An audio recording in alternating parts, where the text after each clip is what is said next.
So you applied for a O1B visa. You got rejected. It's been four Right. and a half years since I quit my job, a corporate job, and I got a sign-on bonus of 25,000 from Salesforce. If they don't get a job, whether they can start their own company. Never wanted to write a book on immigration. When I joined, I've been very public. My sign-on offer was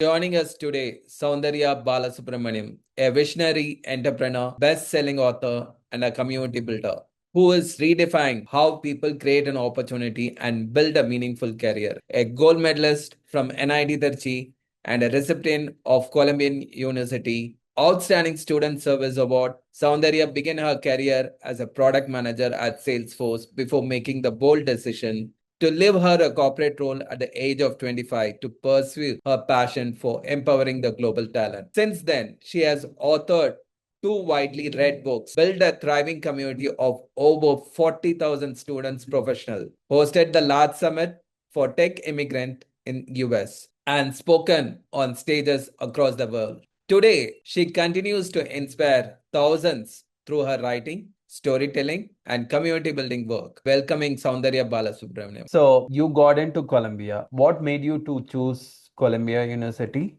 and how challenging it is for you to process your application? when I applied, this was back in 2016, 2017. I got into Columbia, Cornell, and Dartmouth. Wow. And yeah, just these three. I had applied to a few other as well, including Stanford, Yale, but I didn't get through. Still, I was very happy I got into these three. They're all Ivy Leagues. I chose Columbia honestly because of two things. Number one, three actually, three things. Number one was ranking. It was ranked better. Number two, it was in New York City. Unlike Cornell and Dartmouth, which were not in cities, they were in rural places. I had just come out of spending 4 years in NIT Trichy. And Trichy was pretty rural at that point. So I really wanted to be in a city. And also, it was New York City. And third would be the course itself. Columbia had a very fun project-based class called Operations Consulting. And you get to work with three startups in New York, and that's your grade. There's no exams, rather, you work with them on projects. And I felt like I needed experience because I was doing a degree in chemical engineering in undergrad, and I was doing a master's in management sciences. There was no correlation whatsoever. So I really needed to build up my resume. Okay. So does the ranking of the universities matters a lot when we are trying for a job or any university matter? It depends upon your profile. I wouldn't say it doesn't matter. Absolutely, it matters. I think there are some really interesting data science diagrams I've seen where they show how many people who got into OpenAI came from Stanford versus Harvard versus Columbia. You can see there is definitely a preference for certain universities. For example, a lot of people from UC Berkeley and Stanford go to OpenAI, likely because it's right here. Uh-huh. I mean, I'm in the Bay Area right now. The universities are right here. The headquarters is right here. So it's easier to probably network with people who are here. Similarly, I'm sure if you see a distribution of how many people who get into finance come from Columbia or New York University or Cornell. Um, so it does matter. People do look. So the name of the university is attached to you for the rest of your life. How much it matters is then up to the student. Okay. The next question is, you arrived in 2017, graduated from Columbia, and landed with the 200K job at Salesforce on paper. You had made it, but you spoken about in 2020 being deeply lonely in San Francisco. What was the moment realized that professional success was not the same as a personal fulfillment? I want to clarify first, I didn't get a job for 200K. When I quit Oh, my job at Salesforce in 2021, I was making 200,000 including my stocks. So, okay. clarification. When I joined, I've been very public. My sign-on offer was 130K plus 10 to 15% bonus, so maybe 145. Plus they gave some stocks as well. So it was probably 170, I would say. And I Okay. quit, or 160. When I quit a year, 2 years later, it was 200K. So or it was actually over 200K, but it had increased over the 2 year period. I think some people are wired certain way, and I had so much more fun building things 0 to 1. In my undergrad, I had built this club at NIT Trichy where we were sending people on volunteering programs abroad, and I got so much joy out of that. And more than joy, I got so much learning out of that than when I was inside labs conducting experiments. Um, so similarly at Columbia as well, I would publish articles. Every month I would publish a bunch of articles on tech, on my life, higher education, and the reception I got for these articles were really heartwarming, a lot of positive responses. I began a YouTube channel when I was at Columbia, and I even grew it to like 20,000 subscribers, but then I stopped because I didn't have time for it. So I also had two newsletters running. I was always experimenting. I think I was never just a student or just a product manager. So yeah, while the money was awesome, obviously I've never made that much money that was my first job as well. And my only job actually in my life. And so I did stay though. I stayed for 2.5 years. So that's important to note. I didn't quit when I had a debt. So I did Right. have a debt of almost $100,000 when I graduated. I had paid off $8,000 through my internship money. And I got a sign-on bonus of 25,000 from Salesforce. So I sent the whole 25,000 back.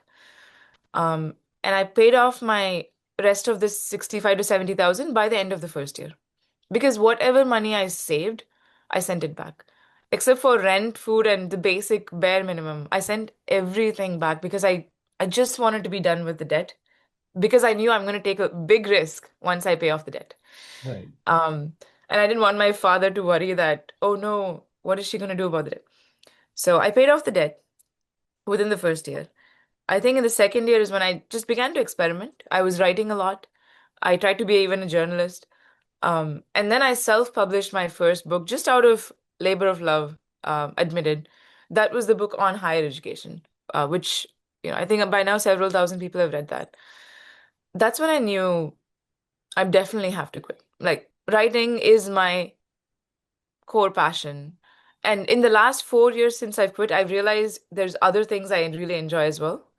Like, I really love hosting events. I love building online communities.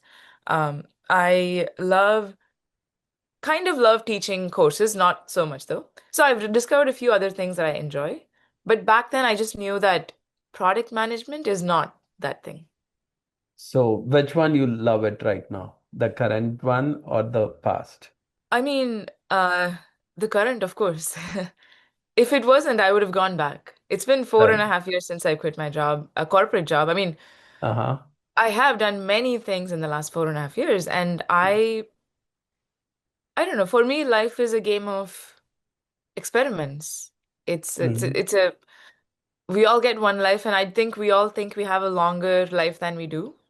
And only when we see people start to get sick around us and people start to actually die, we realize it's actually a very short life.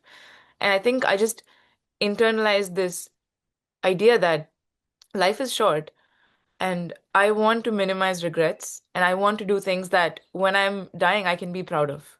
So I'm immensely proud of my books. I'm immensely proud of all the things I've tried and failed, things that you would never even know because it was always on the back end, behind the scenes, all the events I've hosted. So yeah, if I have to list the top 10 things I'm proud of, I don't think any project I worked on in my job, corporate job, would be on there. But that's just me. I just want to say a lot of people may watch this and think that they also should quit their job, but that's not the message here. Right. I think very few people can live this life as well because it's a life of immense anxiety around money. You don't have stability. You're constantly figuring out what am I going to do next? Even as simple as you wake up and I don't like you run a company and you know what it's like. Um, Especially when you're starting out, you wake up and you see your calendar and there's nothing. And that's very overwhelming for a lot of people. to open their calendar and see I have nothing to do. So there's this Parkinson's law that tells you you can do the same work in 2 hours or 20 hours if Correct. given the time. So people also tend to procrastinate. They tend to do the urgent thing and not the important thing. So people get burnt out. Um, I'm just cautioning that this life is not for everyone, but what I will say is your early 20s is the probably the best time to take risks. So if someone truly feels like I'm not happy where I am, I really want to take the shot, you should do it when you have the privilege of doing it without a kid or a family. And if it doesn't work out, you just go back and get a job at that point. So when you resign from Salesforce, is it a calculated risk or how is it? What is a calculated risk? I think for me it was I paid off my debt. I had some savings as well because I worked another year. I've always been very frugal. I would never spend anything unnecessarily on an expensive stuff. I have no material passions anyway. I know friends who really want that specific car. I don't really care about that. So you applied regarding to your O1B visa. So you applied for a O1B visa and you got rejected in that. But when you applied for O1A visa, so you got it within 7 days. I think 3 working days, right? So what is the what matters a lot when we are applying for this O1 visa and who is eligible for it? Yes, I applied for the O1B in 2022 and then O1A in 2023, maybe a year and 3 months later. What matters? I think this takes, a whole other hour on its own. So I'm gonna go give a very, very, very high level right now, and I recommend people to go read about it in depth. There's so many articles online. The O1 was really established in 1990 as a pathway for people who have contributed significantly to their field of expertise. And so they didn't have to go through the lottery like the H1B. The H1B has a pretty low bar. Anyone who has a bachelor's degree, a job related to the degree, can probably get it if they're in a specialty occupation. The O1 is not like that. It's truly meant for people who are above and beyond experts in their field. They are not your average Joe. They have dedicated at least a significant part of their career to do something for their field, to further their field. And Wow. that's because I really worked very, very hard in those 2 years to build that up. And I also think I genuinely made a big dent in the industry. I had published 2 books. I had organized some big events. I had gotten a grant. I was published in many press articles. I had published many articles myself. My social media content reached tens of millions. So all of these contributions helped in me getting the O1 this second time around. Okay, this is mostly for the working professionals. What do you mean? What does that mean? I mean, the student who are in F1, once they completed from F1 to OPT, so in that period, they can apply for a O1A visa. So, okay, we should clarify. The O1 is a work visa, first of all. It's just like the H1B. It's not a student, it's a work visa. It's a Mhm. temporary non-immigrant work visa. Um, sure, someone can apply when they're on an F1, but I think the chance of someone being qualified is probably very low, especially if you haven't even worked your first job. What can Right, you show? got it. Like, you haven't done enough to actually say, I've done something for my field. But yeah, I've seen people do it. I've seen two of my friends who started companies while on an F1 visa. And one of my friends even sold his company in the first year of OPT. So, yeah, he had done a lot in the field to show that, yeah, he deserves the O1. But I would say most people probably won't in that stage of their career.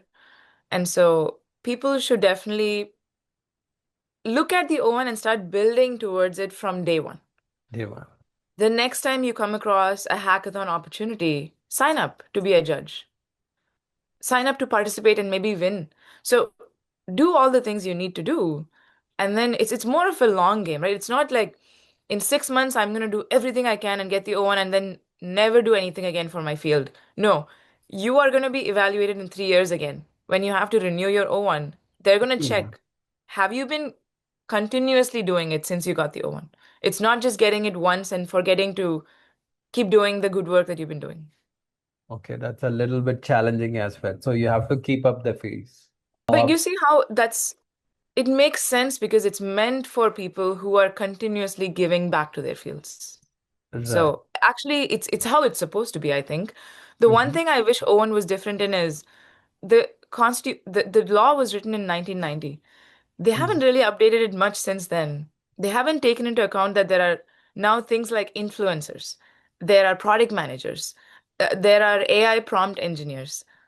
These things Okay. were just weren't there back then, and so they need to update the law to account for the wide variety of jobs today. Yeah, thanks, Soundarya. If you enjoyed conversation like this, please support our channel by subscribing, liking the video and sharing with your friends and network. We would also love to hear from your comments. Who would you like us to invite our next guest? Let us know whose story would inspire you the most.